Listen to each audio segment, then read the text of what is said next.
Assalamu alaikum wa rahmatullahi wa barakatuh.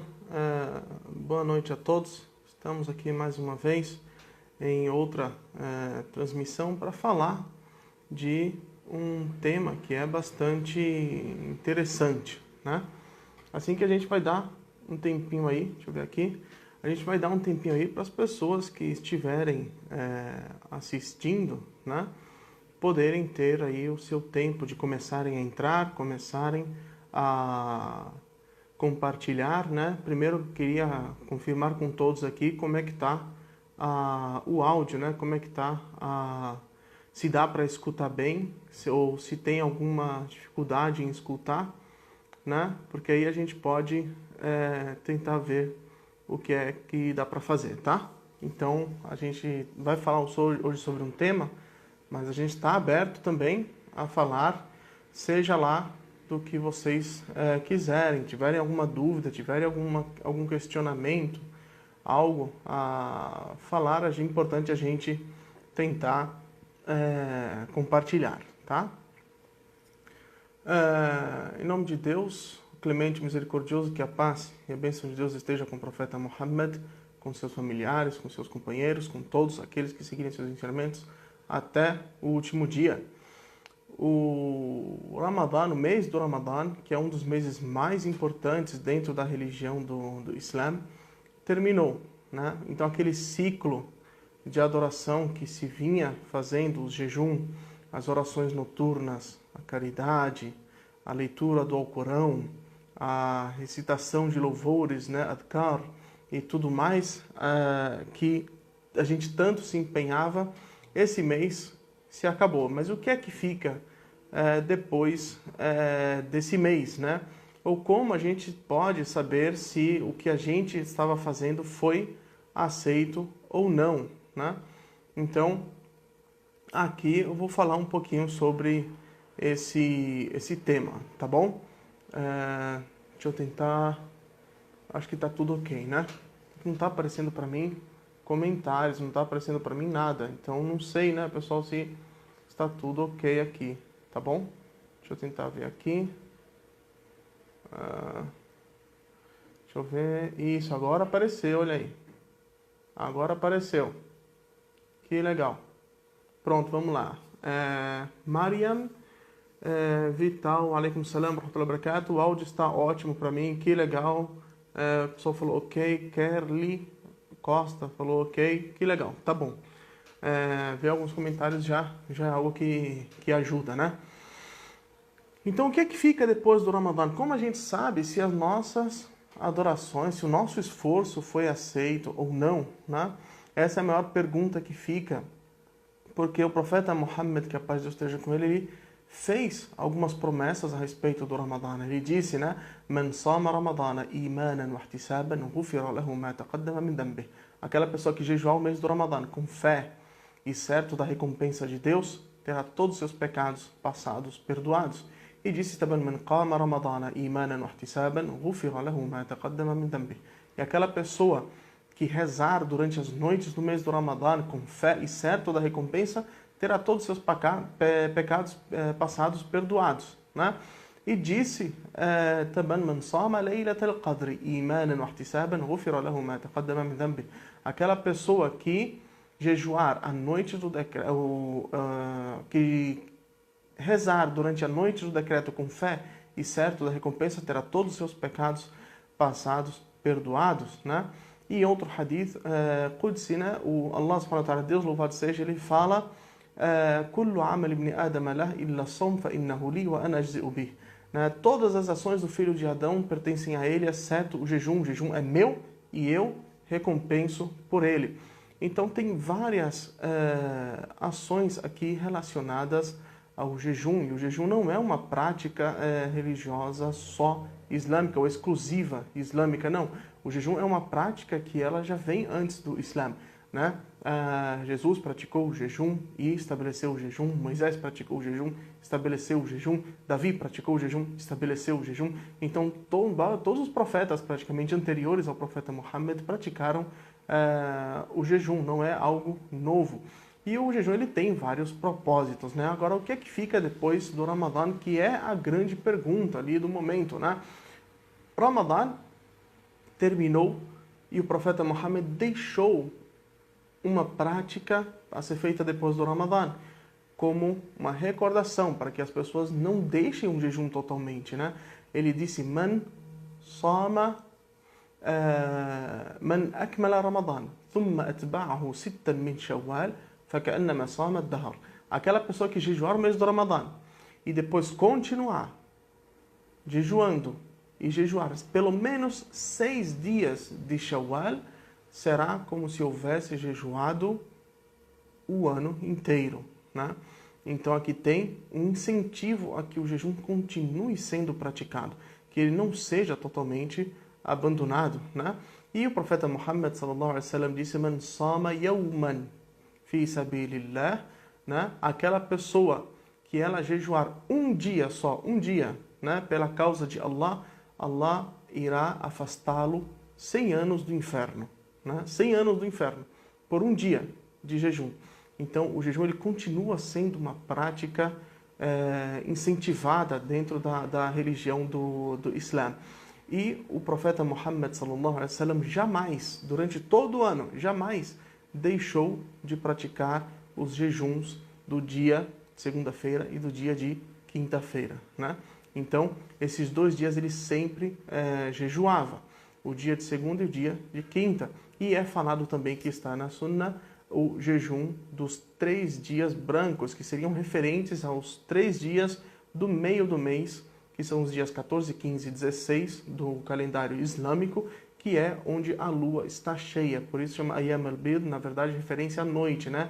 As noites brancas, as noites mais claras, onde a lua está cheia e a terra ela fica mais iluminada. Claro, a gente hoje vivendo em cidade não pode observar isso, mas se a gente se afastar um pouco, a gente vê que durante as noites do meio do mês islâmico, são as noites 14, 15, 16, quando a lua está cheia, a gente consegue enxergar melhor durante a noite. É visível, o reflexo da lua ele é muito mais forte e você consegue ver bem, diferente do início e do fim do mês, onde tem apenas aquela listrinha ali de luz, né? A lua nova, a lua minguante ali, elas não iluminam muito bem porque não refletem muito forte a luz do sol. Então, o Islã ele deixa o jejum vivo durante todo o ano.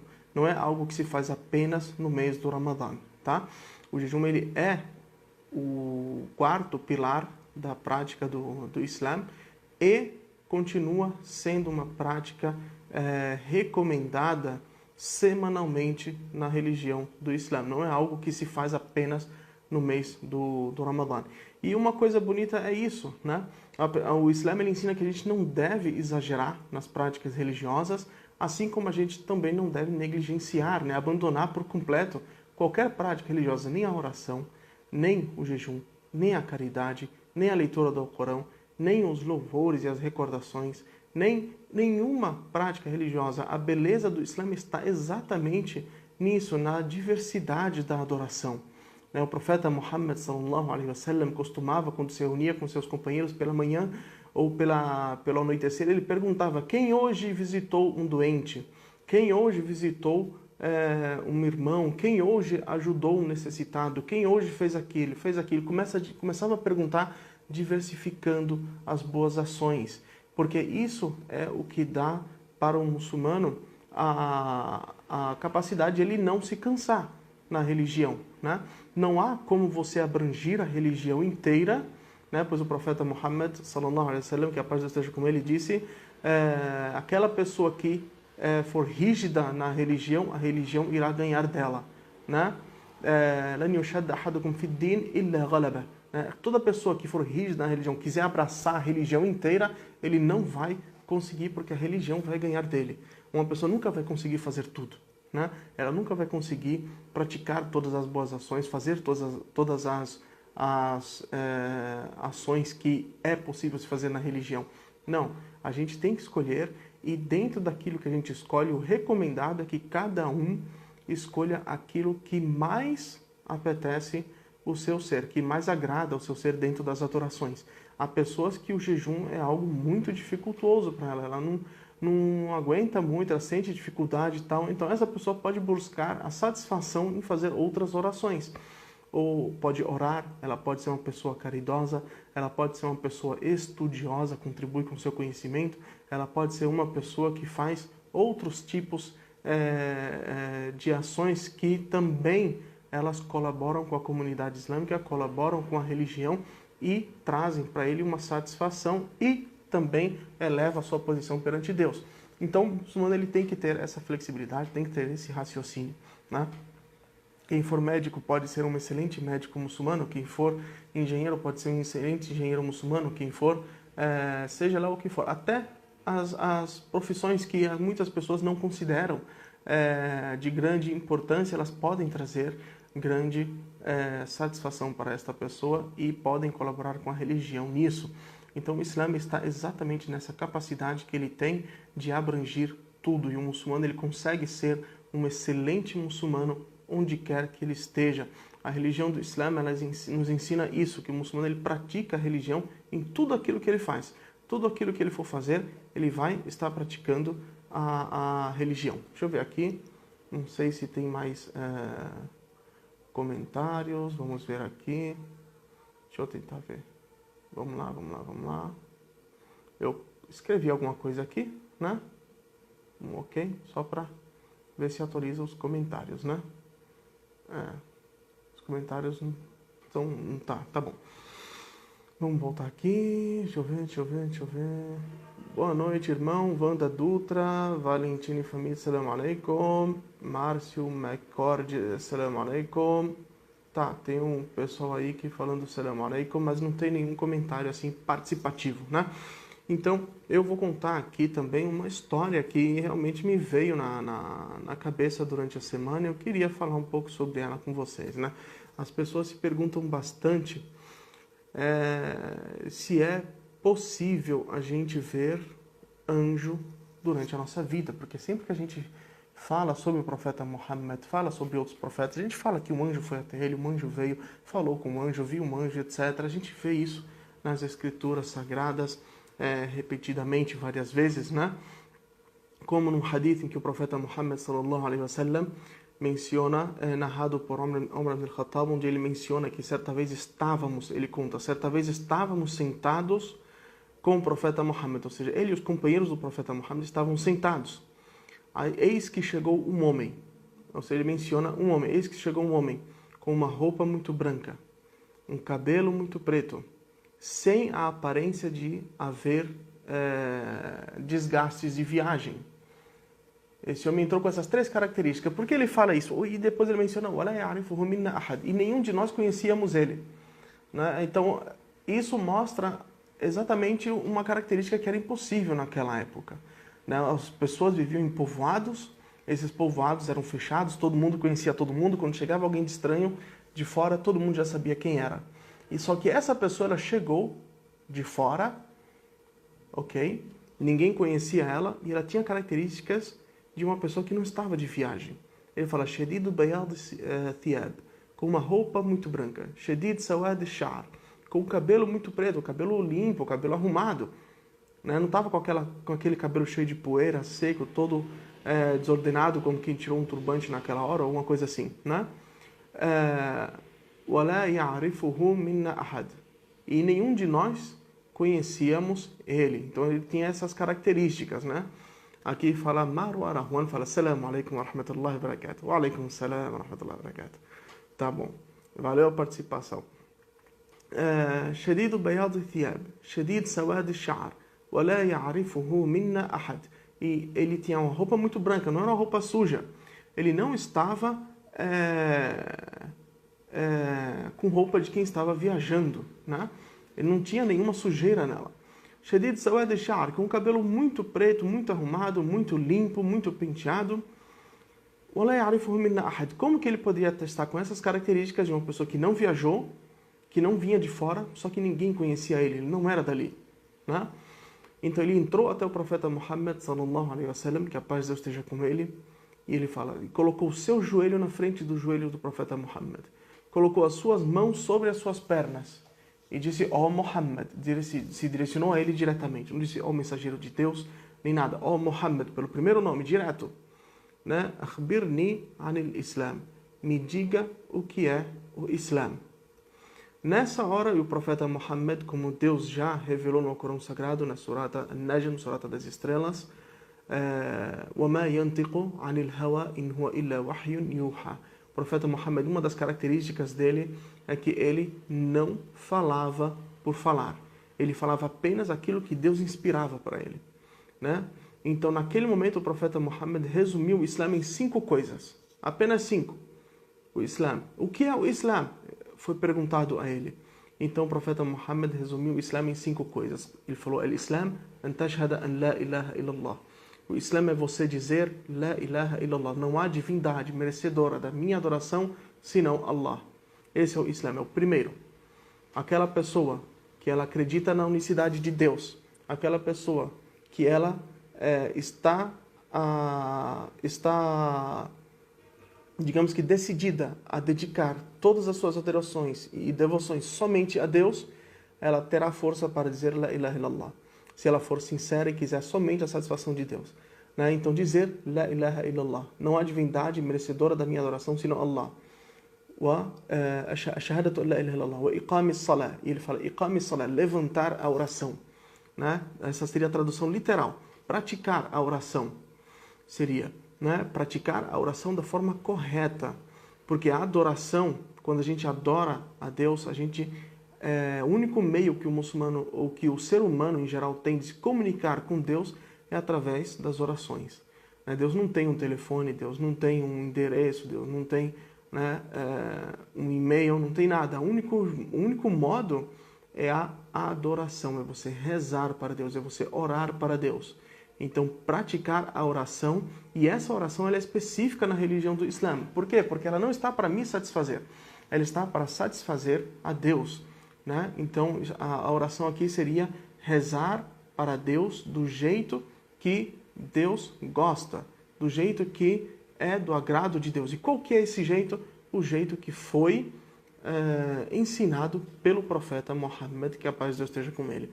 Os companheiros, eles olhavam como o profeta rezava, pois essa era a função dele, ensinar como se relacionar com Deus. Então, na hora que ele ia rezar, as pessoas ficavam olhando e aprendiam tudo. E depois perguntavam os mínimos detalhes, e ele falava tudo. Então, a oração ela está exatamente para ser feita de um modo que foi ensinado. Eu não posso inventar aqui o meu jeito de rezar, tá? Eu não posso falar, eu vou rezar para Deus do jeito que eu quero, ou do jeito que é do meu agrado, eu falo com Deus do meu jeito. Não é assim, né? Tem que se falar com Deus do jeito que é do agrado dele, porque o que a gente tem para oferecer a Deus, né? O que a gente tem para oferecer a Deus? Nada, senão a nossa devoção, a nossa adoração. Então, mínimo isso tem que ser do agrado dele, né? E em troca a gente recebe tudo aquilo que Deus ele fornece para a gente, né? A sua bênção, a sua guia, a sua proteção, o sucesso, orientação, tudo aquilo que a gente quer de Deus ele oferece para a gente se a gente fizer as coisas direito. Aqui o Arceli, ele pergunta, posso fazer as orações em português? Então, as orações em português, a oração em si, como eu estou falando, ela foi revelada de um modo específico, tá? Esse modo específico implica ações, implica louvores, implica recitações de versículos sagrados, tá? Os movimentos são específicos, eu tenho que fazer do jeito que foi ensinado. Os louvores e aquilo que eu pedir a Deus, eu posso fazer em português. Porém, as recitações dos textos sagrados, toda vez que eu vou falar um texto sagrado, algo que o profeta Muhammad ensinou que se deve falar, o melhor é que seja feito em árabe. Por quê? Porque a tradução ela é meramente o meu entendimento do texto original em outro idioma, o entendimento do tradutor, no caso, né? E o tradutor é um ser humano e é falho, ele pode falhar. Então pode ser que a tradução não transmita o significado verdadeiro ou significado total, vamos colocar assim, do que a palavra original significa. E ao perder esse significado, ela vai cair em valor, né? Por isso o melhor é você manter os textos sagrados no idioma original. A pessoa fala, então tem que aprender árabe para rezar? Não, não tem que aprender árabe, porque mesmo que você souber árabe, você vai ter que memorizar os textos. E para memorizar, você pode falar árabe e não falar árabe, dá no mesmo, você vai memorizar, tá bom? Por exemplo, a oração da abertura, tá? O capítulo da abertura, Surat al-Fatiha, surata da abertura, fala Alhamdulillahi Rabbil Alamin, louvado seja Deus, o Senhor do Universo. Acaso essa palavra Alhamd significa unicamente louvor?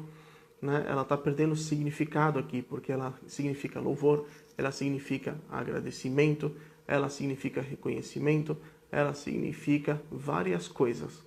Tá? Então, louvor é um dos significados da palavra Alhamd. Né? Então, a gente precisa manter o idioma árabe original nos textos sagrados por isso. E assim, graças a manter o texto original, que o Alcorão foi preservado.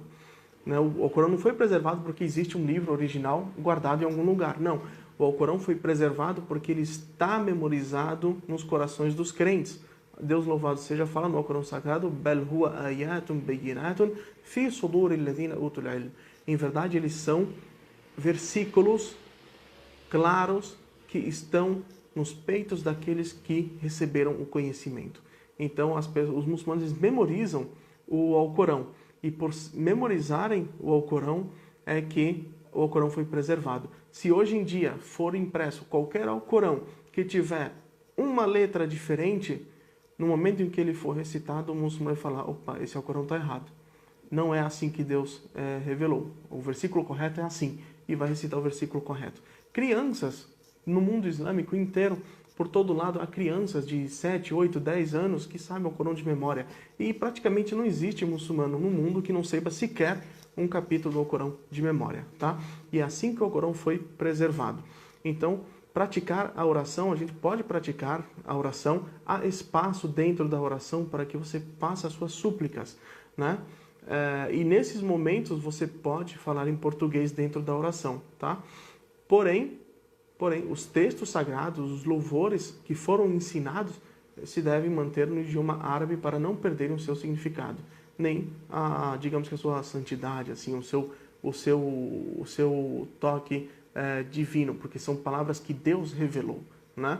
Então a gente preserva isso na forma original. Quando fala Allahu Akbar, é Allahu Akbar. Quando fala Alhamdulillah, Alhamdulillah, tá? Quando fala a surata, a gente fala a surata no idioma original. Quando for para suplicar a Deus, a gente suplica no nosso idioma, tá? Aí isso você vai aprendendo com o tempo, tá bom? Você não precisa simplesmente não rezar até saber tudo, senão você vai demorar. Você vai rezando e vai melhorando a sua oração. Vai rezando e vai melhorando a sua oração, tá bom? Deixa eu ver mais aqui. Aqui Marwa Rahuan fala de novo. Boa noite, irmão. Jazakallahu khair. Márcio McCord fala... o salat foi feito de forma incompleta. É aceito quando um recém-convertido está aprendendo? O profeta Muhammad sallallahu alaihi wasallam ensinou, né? O beduíno uma forma simplificada, visto que nem todos têm a mesma capacidade intelectual. Não, o profeta Muhammad não ensinou a oração de uma forma incompleta, né? Ou simplificada. Ele ensinou a forma correta e completa, né? Foi mencionado um hadith, né, em que um beduíno estava na frente do profeta Muhammad e rezou 2 genuflexões. Depois dessas 2 genuflexões, ele foi até o profeta Muhammad e saudou o profeta Muhammad. Assalamu alaikum. Então o profeta Muhammad nem sequer respondeu a saudação e disse para ele: Irja fa salli fa innaka lam tusalli. Volte e reze porque você não rezou. Então ele foi lá e rezou e voltou ao profeta Muhammad. E cumprimentou de novo. O profeta Muhammad outra vez disse: Irja fa salli fa innaka lam tusalli. Volte e reze porque você não rezou. Então ele voltou, rezou, foi até o profeta Muhammad na 3ª vez. O profeta disse a mesma coisa para ele: Irja fa salli fa innaka lam tusalli. Volte e reze porque você não rezou. Depois dessa 3ª vez, o beduíno falou: Ya Rasulallah, ma uhsinu ghayra hada. Eu não consigo fazer nada melhor do que isso. Isso é o melhor que eu tenho para fazer de oração. Me ensine, né? Então o profeta Muhammad começou a ensinar a ele a oração, e desse hadith é tirado todos os passos da oração, né? Ele diz, quando for rezar, fique virado para a Qibla, ou seja, para Meca, para a Kaaba, né? Então ele fala, fakabbir, ou seja, diga Allahu Akbar. E com certeza na hora que ensinou ele fez os gestos, diga Allahu Akbar. ثم اقرأ ما تيسر من القرآن. Depois leia aquilo que for fácil para você do Alcorão. E aquilo que for fácil para você do Alcorão, no mínimo, é a surata da abertura, ok? E, se você puder, alguma outra surata, tá? Curta ou parte de alguma outra surata. No mínimo, a surata da abertura. Essa é obrigatória. E que é um capítulo do Alcorão. O primeiro capítulo do Alcorão tem apenas 7 versículos, bem simples de se aprender. E algum outro capítulo do Alcorão, alguma outra surata ou parte de alguma outra surata. Caso ela for muito grande, você recita apenas alguns poucos versículos, né? E depois ele fala, depois você faz o ruku', você se curva, você está em pé, você se curva, até encontrar a sua tranquilidade, a sua paz nessa posição. Então, a tranquilidade e a paz, ela é um dos pilares, é um dos fundamentos da oração. Você não pode rezar pensando, eu tenho que ir fazer a entrega, eu tenho que fazer o relatório, eu tenho que isso, eu tenho que aquilo, blá, blá, blá, vou rezar rapidinho aqui. Não, não é assim, né? A pessoa, quando vai rezar, ela dedica aquele momento totalmente a Deus, né? Como Deus mesmo fala no Corão Sagrado, umiru illa liya'budullaha mukhlisina lahuddin.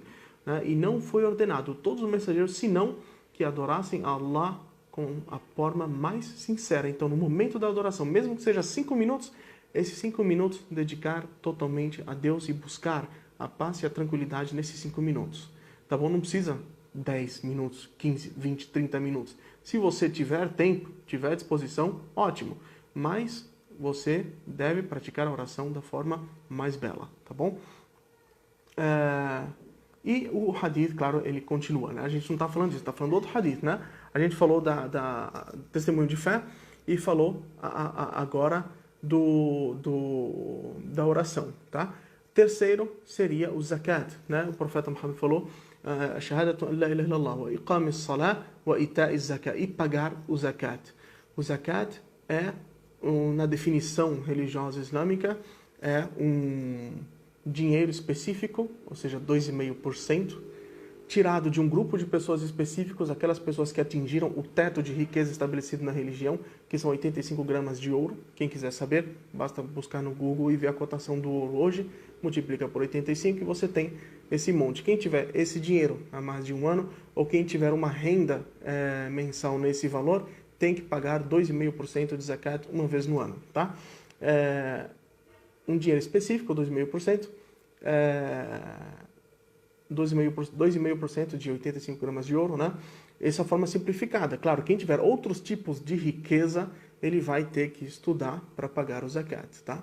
Todas as adorações no Islã, elas são especificadas, então você tem que estudar tudo isso. Se você é comerciante, você vai ver como é que você tira do seu comércio o zakat. Se você investe dinheiro, você vai ver como é que você tira o zakat do dinheiro investido. Se você tem imóveis alugados, você vai ver como é que é. E cada um, com sua riqueza, vai estudar. Agora, quem for dinheiro mesmo, é dessa forma. 85 gramas de ouro, 2,5%, tá? Da cotação dessas 85 e paga, né? Tirado de pessoas específicas, quem atingiu o teto de riqueza, dado a pessoas específicas, ou seja, aquelas pessoas que estão mencionadas no Corão Sagrado, que são considerados pobres e merecedores do zakat.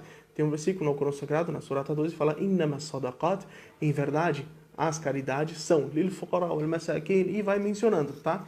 Os pobres, os necessitados, e vai mencionando 8 tipos de pessoas, tá? Não vou me aprofundar nisso, porque não é o tema agora. Depois vem o zakat, vem o jejum. A gente acabou de passar do mês do Ramadã, que foi estabelecida a prática do jejum nele, e o jejum ele é uma prática obrigatória para toda pessoa que for muçulmana, for livre, não estiver viajando, está residente, não estiver doente, está sadio, atingiu a idade da puberdade e tem sanidade mental. Essa pessoa é obrigatório para ela o jejum, tá bom? E ela pratica o jejum, claro, de forma específica também, tem que se estudar, né? E, por último, el-hajj, né? Que seria a peregrinação, né? a peregrinação a Meca, que a gente falou disso algumas vezes, né, que o muçulmano, pelo menos, se ele tiver condições financeiras e físicas, ele deve ao menos uma vez na vida dedicar um dinheiro e um tempo para ir até a cidade de Meca, onde ele vai praticar rituais religiosos específicos, vai conhecer locais específicos, vai conhecer o local onde tudo se originou, a cidade de Meca, a cidade sagrada de Meca, para onde ele se direciona todos os dias da sua vida para a prática da oração, né? Então, o profeta Muhammad definiu o Islã em 5 frases. Ele falou: testemunhar a unicidade de Deus e que eu sou seu profeta e mensageiro, praticar a oração, pagar o zakat, jejuar o mês do Ramadã e fazer o Hajj, para quem tiver condições. Pronto, esse é o Islã. Impressionante, né? As pessoas complicam muito, falam muito do que é a religião e etc. E o Islã são apenas 5 coisas, né, que Deus quer ver da gente durante a nossa vida. A essas pessoas que compreenderem essas 5 coisas, essa pessoa que praticar essas 5 coisas, ela tem o paraíso, assim de simples. Né? Deus não quer muito da gente, quer coisas simples. Agora, a Mariam falou aqui: Sheikh, não tenho dinheiro que sobre, mas estou começando a guardar para fazer o Hajj, né? Inshallah, e isto vai demorar anos. A dúvida é deste valor, preciso tirar o zakat? Então, se esse valor que você acumulou atingir o teto do zakat, tá? Você pega aí 85 vezes a cotação do ouro, vai dar um valor, e você vê que se chegou nesse valor. Chegando nesse valor, você vai esperar um ano, porque o zakat é uma vez no ano. Se você permanecer com esse valor por um ano, você vai tirar 2,5%. Tá bom? Vamos supor 20 mil reais. Eu estou com 20 mil reais guardado há um ano. Completou um ano, eu vou tirar 2,5%. Eu vou pegar lá, quanto que é 2,5% de 20 mil? Sei lá, 250 reais talvez. Ou então de 20 mil, não sei, 500 reais, não sei. 50 reais, não sei quanto é que é. Aí você vai e paga, tá? O zakat. E o zakat é dado diretamente para o necessitado. Esse é o recomendado, tá bom? O recomendado do zakat é que você busque o necessitado e você mesmo dá para ele, tá? Tanto que o profeta Muhammad, sallallahu alaihi wasallam, em outro relato profético, ele menciona 7 pessoas que estarão baixo do trono de Deus, né? No dia do juízo final, onde todo mundo estará passando por tormento, todo mundo estará passando por dificuldades, não haverá para onde acudir, haverá um grupo de pessoas que estarão na zona VIP, digamos assim, né? Embaixo da sombra do trono de Deus, onde elas não sofrerão com nada disso, né? Um desses grupos, um desses 7, é uma pessoa. Ele menciona: وَرَجُلٌ تَصَدَّقَ بِصَدَقَةٍ فَأَخْفَاهَا حَتَّى لَا تَعْلَمَ شِمَالُهُ مَا تُنْفِقُ يَمِينُهُ. E menciona e um homem que ele praticou a caridade e manteve isso tão oculto que a sua mão esquerda não soube o que a sua mão direita fez, né? De tão oculto que ele manteve. Então, as boas, do mesmo jeito que a gente esconde os nossos erros, né? A gente esconde as nossas falhas, o Islã ensina que como sinal de sinceridade, é recomendável você esconder também as suas boas ações. Quando você faz uma caridade, você não tem por que publicar. Hoje eu dei 5 reais de caridade no farol. Você não tem que colocar no status lá, né? A sua mão dando o dinheiro pro necessitado no farol. Você não tem por que fazer isso, né? Se você fez buscando a recompensa de Deus, isso fica entre você e Deus e pronto, né? E acabou, não tem por que ficar mencionando por aí. Ninguém sai por aí publicando outras coisas que a gente considera de valor. A gente não publica também. Ninguém por aí sai publicando quanto recebe de salário. Hoje consegui um emprego e vou receber 5 mil reais de salário. Ninguém fala isso, né? As pessoas escondem. Então, por quê? Porque elas sabem da importância daquilo. Então, a mesma coisa com as recompensas divinas, né? A gente não pode ficar publicando. Só é permitido publicar quando você encontrar ou achar que isso vai incentivar outras pessoas. Por exemplo, eu estou aqui numa ação beneficente e há muitas pessoas comigo. E alguém levanta uma ideia, né? Sei lá, vamos comprar um carro para aquela pessoa que está doente, para que ela trabalhe de Uber. Tá, aqui eu dou 1.000 reais para começar. Pronto, aí é recomendável. Aí os outros seguem o seu exemplo e vão ajudando, né? Isso é recomendável, se for para incentivar. Agora, se for apenas para mostrar, etc., é recomendável ocultar as boas ações, tá bom? Bom, espero ter conseguido aclarar aqui o que é a religião do Islã. A gente vai continuar, esse relato profético, ele não termina aqui, ele continua, ainda tem para falar da fé, ainda tem para falar do último dia, ainda tem para falar dos sinais do último dia, tudo nesse hadith a gente vai deixar para uma outra transmissão, tá bom? Que Deus abençoe todos vocês, tenham todos um ótimo dia e salam alaikum.